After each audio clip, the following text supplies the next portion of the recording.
Hello, everyone. Are you sitting on the edge of your seats just waiting to see what's going to happen next in the Fantastic Four saga that involves Doctor Doom and the Silver Surfer? Do you remember where we were last time? Reed and Sue are on vacation. They have no idea that they're about to face their most powerful menace ever. Doctor Doom, with his cosmic power, has already defeated the Thing and left him as a frozen statue out on the sidewalk. Fortunately, Lockjaw has brought uh, Johnny and Wyatt to the Baxter building, and so they are aware of the danger that is going on. And in assessing the great hole in the wall of the Baxter building, Johnny says, "It's serious, deadly serious." Well, that is certainly true. Let's continue with our story at this point. At that very moment, at a quiet retreat in Southampton, we see these newlyweds having a talk about their lives together. And Sue says, "Reed Richards, honestly, can't you ever stop tinkering?" And he says, "Well, I thought I'd just modify this little conductive inverter while you were dressing, honey." "Dressing? Don't you remember? We plan to stay home tonight and have a weenie roast in the garden." "Reed, what is it, darling? What happened?" "I don't know, Sue. The entire mechanism seemed to just vanish in a blinding flash. It's the work of some outside force, some outside power. But who?" "Well, we know, don't we?" Then, before another breath can be drawn, another word can be uttered, something is lifting me into the air, levitating me as though I'm weightless, and the adhesive cables, they're raising also, wrapping around me and trapping me. Use your force field, Sue. Use it. Protect yourself. We're being attacked. But how? By whom? Well, now we see armored arms reaching out. I hardly think we need another introduction, Mrs. Richards. And now, so that you won't feel neglected too, this whirling cosmic cone will render you helpless. You! Yes, finally he appears. It's Doctor Doom. And Reed thinks he's back, striking when we least expect it. That explains those images we saw in the storm, I should have guessed. I can't free myself by changing the shape of my body. Adhesive clings to any shape, but if I back into the heat induction unit behind me, that did it. They melted loose, now to move faster than ever before. Batak! Stay with it, Sue. The more he has to worry about me, the weaker that cone will become. And so Reed stretches out his body and strikes Doctor Doom. I fear it won't be enough. "Never again will you be able to strike your master," boasts Doctor Doom. "One mere bolt of anti-molecular force will disintegrate you from the face of the earth." "Only if it hits me, madman," retorts Reed. But look at the power of that ray bolt from his hand. And Reed says, "That's not going to happen while I can still instantly change to any form I choose." It's time you learned that destructive power alone can't always guarantee a victory. The greatest weapon of all is a man's brain, and his greatest defense is his refusal to surrender. Doom says, "I am possessed of power which defies description, and yet you dare to lecture me?" "Perhaps I suspect what your power is, though I can't imagine how you obtained it. Perhaps that's why I can't afford to lose the initiative, even for a second." "Sue," Reed hollers, "you're free of his trap now. Get out of here." No, I won't leave you, my darling. Well, then do something. You'll never have the chance to leave, says Doom. Not while I can use cosmic power to create any type of weapon I desire, such as this energy activated mace to bring down upon your accursed arm.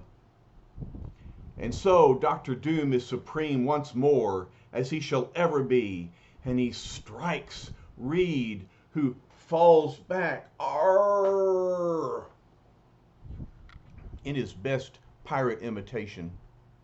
At that moment, a desperately worried Human Torch, blazing across the city on a search for clues to the fate of his partners, spies the immobile, seemingly lifeless thing. He thinks, "It's Ben. I found him. Benji buddy, it's me, Johnny. Ben?" He's asking questions, but he thinks something's wrong. Something's happened to him. He's like a statue. Snap out of it. I can't make him move. I can't do anything for him. Whatever's wrong, only Reed can help him. Now more than ever, I've got to find him. Wait, I just remembered one thing. Reed has a portable metabolism accelerator back at his lab. If anything can snap Ben out of it, that ought to do it. I'll tell Wyatt. He can handle it while I keep searching. I've left one place left to look. Their private hideaway cottage in Southampton. Ah, good thinking, Torch. And at that very cottage, now do you realize the folly of resisting me, Richards? Boasts Doom. Just as my matchless cosmic power enabled me to find you, so does it permit me to accomplish anything of which my mind can conceive. With the ability to create and destroy matter, I have become all-powerful. The world is mine. Not while the Fantastic Four still live, retorts Reed. Agreed, and that is why you are now about to perish. But look, in through the open window. Of course it's open. Here comes the Torch. What odds are you giving, creep? It's the Human Torch. Aw, you must have peeked. Your fortuitous arrival is most welcome. Now I am spared the bother of hunting you down, and now I can spout big vocabulary words to you and try to wear you down. All I need do is execute a simple gesture such as this, and my instantly responsive cosmic board shall do the rest for me. Oof! Here comes the Silver Surfer's board right into Johnny's midgut. Oof.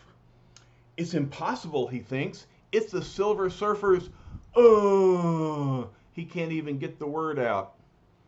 I'm getting groggy. Everything is spinning around, but I mustn't black out. Not now. I have to hold on for the sake of all of us. Spack strikes the board. Johnny, stay back. You're no match for him now. Leave him to me. Johnny, wait, hollers Reed. Sue hollers too. Come back. You haven't a chance. No, says Johnny, I'm more expendable. You and Sue need time to escape and to cook up a plan to beat him. And you're going to get that time. Compliments of the Human Torch. And so Johnny hurtles toward Doom. Doom retorts, spoken like a true superhero. A pity you will not be able to suit action to your melodramatic words. See how easily I can now absorb your futile flames? And since fire is the only power you possess, my ability to cosmically resist it reduces you to abject helplessness. And so look, Johnny's flame is useless against Doom. What will he do? Helpless, am I? Well, we'll see about that. You may be able to withstand this much flame, but what if I increase the heat intensity more and more and more? Do your worst. brags Doom. Your moments of life are already numbered. Reed, says Johnny, you can't help now. Take Sue. Get out of here. Hurry. But look at the conflagration that consumes our villain and our hero. No, says Sue, we can't leave him. He's my brother. Reed, stop.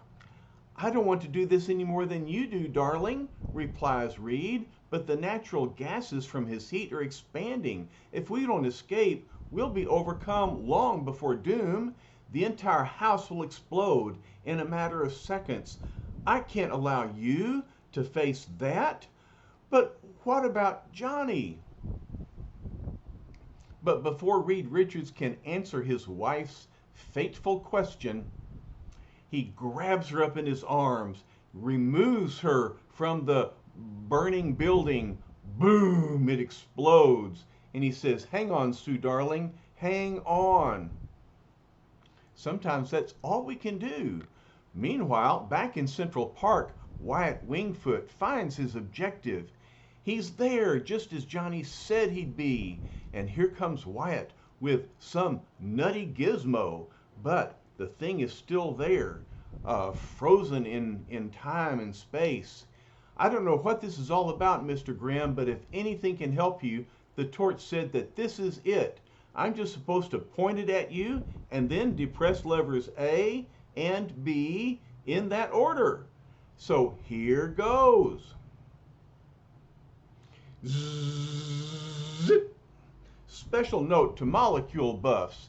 Though no one but Reed Richards fully understands its detailed operation, the potent metabolism accelerator actually speeds up the vibration rate of the thing's molecules, which Doom's deadly power had incredibly slowed down.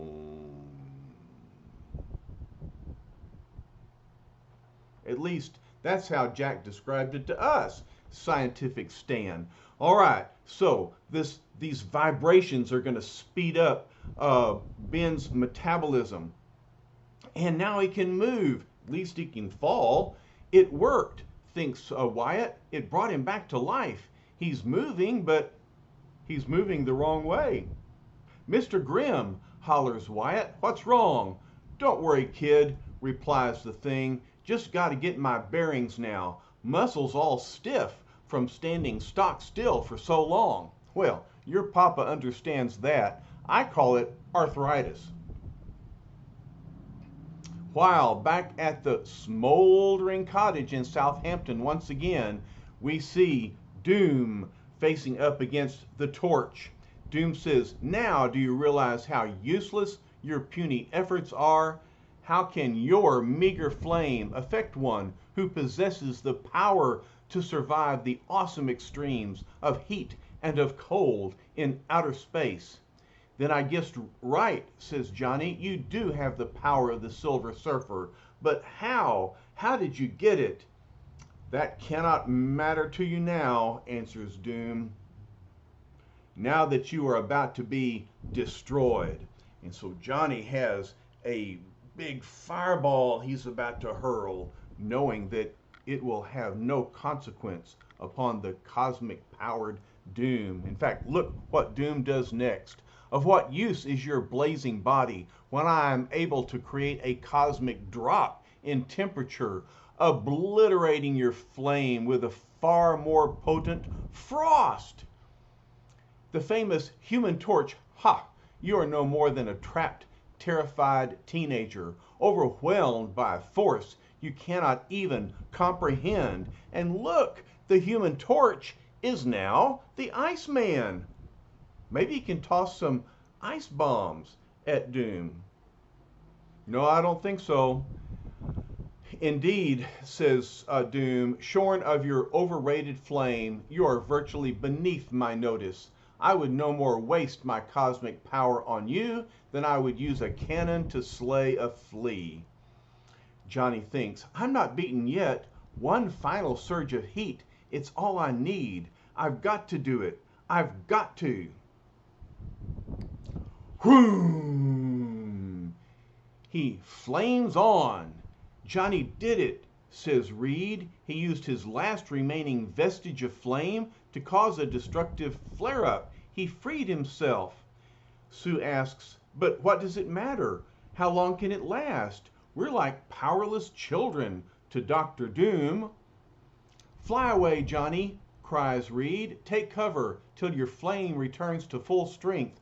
We'll find some way to hold him off till you return. Okay, leader man, answers Johnny, but take good care of my sis till then, you hear? You can bank on it, boy. Reed, over there, look. What does she see?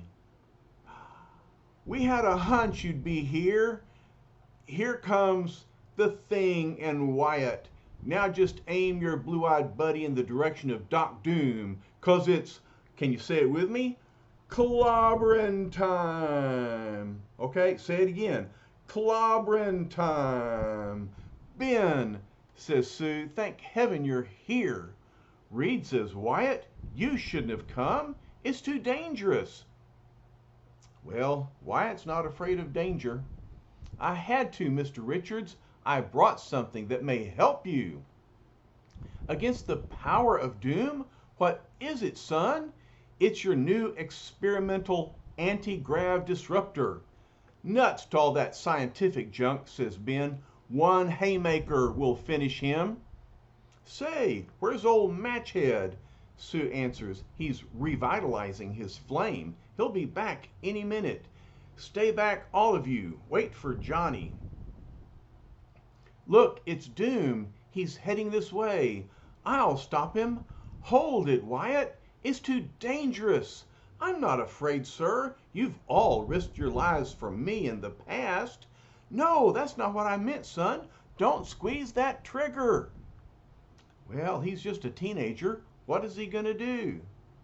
Suddenly, Wyatt Wingfoot sees the reason for Mr. Fantastic's alarm as a flaming, fiery figure flashes across the line of fire. So, the torch is back. He says, surrender, Doom, or I'll unleash my supernova blast, which even you can't survive. You young fool, retorts Doom, you can't bluff me.